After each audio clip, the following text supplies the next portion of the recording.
বেগুনি, পেঁয়াজি, তরমুজ, খেজুর আর শরবত সাজানো। সবাই চুপচাপ, কিন্তু মনে আগুন।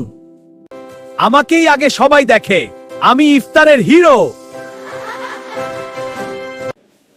হিরো নাকি? আমার ক্রাঞ্চ ছাড়া কারো ইফতার জমে? তোমরা গরম গরম, আসল কুল স্টার আমি। রোজা ভাঙার শুরুটা আমার দিয়ে হয়। সম্মানটা বুঝে কথা বলো। এক ঢোক আমাকে না খেলে কারো মুখে হাসি আছে? আমার জন্যই সবাই লাইনে দাঁড়ায়। আর আমাকে না পেলে সবাই মুখ বানায়। আমার রং দেখেই তো সবাই খুশি হয়। আমি না থাকলে তো শুরুই হয় না। এই গরমে আসল সুপারস্টারকে বুঝতেই পারছো? তোরা সবাই মিলে হিরো, একা কেউ না।